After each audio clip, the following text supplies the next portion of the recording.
네.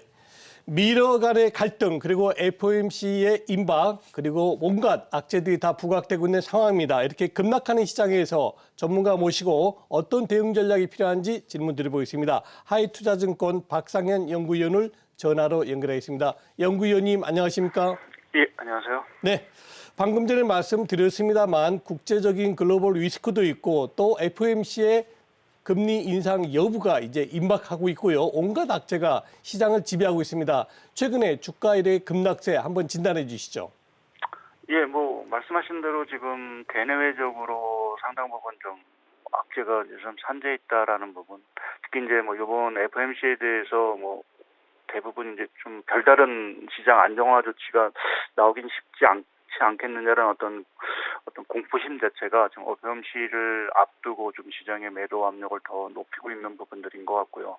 그래서 전체적으로 이제 긴축에 대한 리스크 자체가 진정이 되지 못할 수 있다라는 우려감 자체가 미국 증시뿐만 아니라 전 세계 증시에 상당히 일단은 좀 부담을 주고 있는 부분들인 것 같습니다.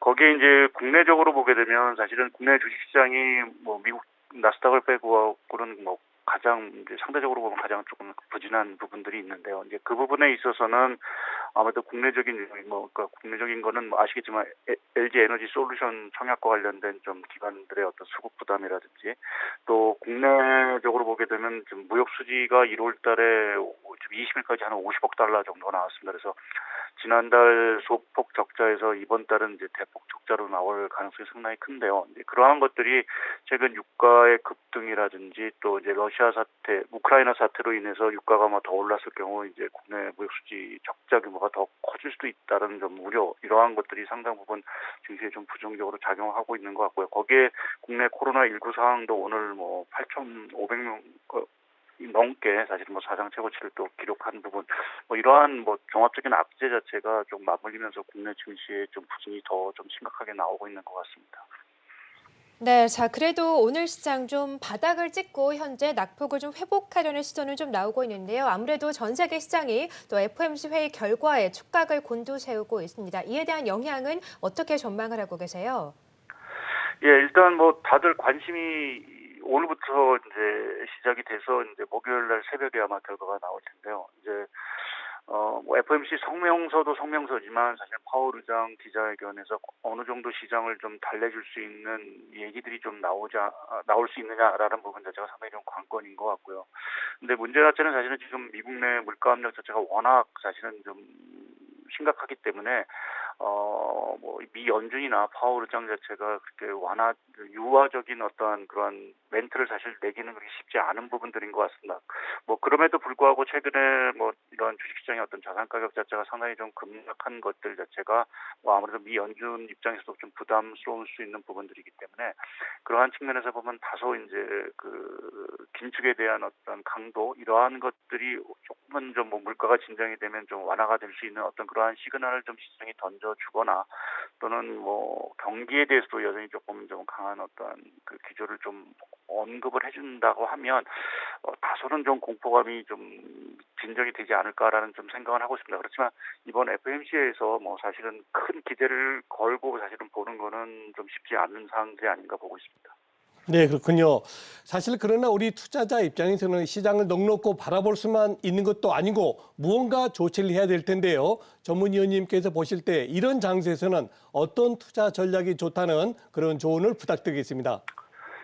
예, 아시겠지만 지금 워낙 주식시장이 많이 빠져서 사실은 뭐라고 말씀드리기도 사실은 조금 어려운 국면인 것 같습니다. 근데 다만 오늘 우리나라 그 4분기 GDP 성장률도 나왔지만 상당히 이제 예상보다는 상당히 좋았고 지난해 한 4% 성장을 했습니다. 그래서 국내 경기 흐름 자체가 최근 이제 오미크론발 코로나19가 확산이 되고 이러한 자산 가격 조정으로 인해서 잠시 조금 주춤할 수 있는 부분들이 있긴 하지만 여하튼 미국 경기도 그렇고 전 세계 경기 자체가 조금 코로나19 상황에서 벗어난다라고 하면 다시 공급망 안정이라든지 이러한 것들을 통해서 물가도 좀 진정이 되고 경기 모멘텀도 다시 살아날 수 있는 부분들이 있어서 여기서 더 매도를 하시다라고 하기보다는 조금은 좀 당연한 얘기 좀 지켜보시는 필요가 있지 않겠냐. 다만 미국의 어떤 물가 흐름 이러한 것들에 조금은 좀 주목을 하셔서 물가가 조금 안정된 이후에 조금은 이제 좀 비중을 늘릴 수 있는 어떤 그러한 조금 전략이 좀 필요하지 않을까라는 쪽에 좀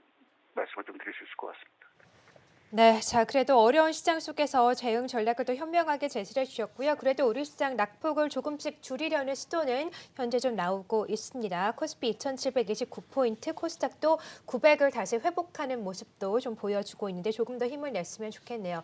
자, 그래도 오늘 시장에 대한 대응 전략 함께 들어봤고요. 하이투자증권의 박상현 전문위원과 함께했습니다. 말씀 고맙습니다. 예, 감사합니다.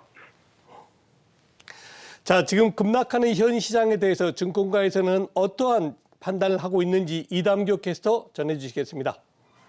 네, 미 뉴욕 증시의 반등에도 코스피 지수는 2,800선을 회복하지 못하고 있습니다.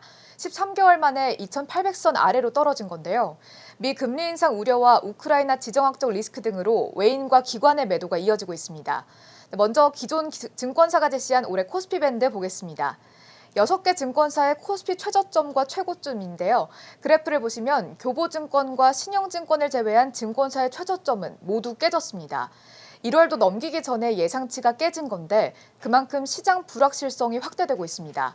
증권사는 어떻게 국내 시장을 진단했는지 알아보겠습니다. 삼성증권은 국내 시장 급락 원인을 미국과 러시아의 충돌, 외인의 선물 투매, 그리고 미증시의 급락으로 꼽았습니다. 외국인 코스피 200 지수 선물의 투매 공세가 내부 수급 불안을 자극했다라고 밝혔는데요. 또한 러시아의 우크라이나 침공 우려 구조가 국내 증시를 포함한 신흥시장 자금의 이탈을 불러왔다라는 진단입니다. 코스피 밴드를 최저점은 2,650포인트, 최고점은 3,150포인트로 하향했는데요. 낙폭 과대 실적주에 관심을 가져야 한다라는 전략을 제시했습니다. 신한금융투자의 의견도 보시죠. 신한금융투자는 통화 긴축 우려로 국내 증시가 조정을 받고 있다라고 설명했습니다. 인플레이션 완화가 필요하며 그전까지는 반등을 기대하기 힘들다라는 신중한 의견을 제시했는데요. 당분간 방어적 포트폴리오로 대응해야 하고 낙폭 과대주를 중심으로 단기 트레이딩이 유효할 것이다라고 전망했습니다. 교보증권도 국내 시장의 급락이 최근 미 증시 하락으로 인한 것이라고 밝혔습니다. 또한 글로벌 주식시장의 추가 조정 가능성이 있다면서 투자 비중을 축소해야 한다라고 설명했는데요. 현금을 확보하라는 전략을 제시했습니다. 마지막으로 글로벌 IB, 골드만삭스의 의견 보시죠. 골드만삭스는 LG 에너지솔루션 등 대형 IPO가 외인 수급에도 영향을 미쳤다고 판단했습니다. IPO 발행 호조는 주가지수 수익률 약화와 관련이 있다라고 설명했는데요. 국내 증시에 밸류에이션이 높은 신규 상장주가 대거 등장하면서 외국인 투자자들이 보다 보수적으로 접근하게 됐다라는 시각입니다.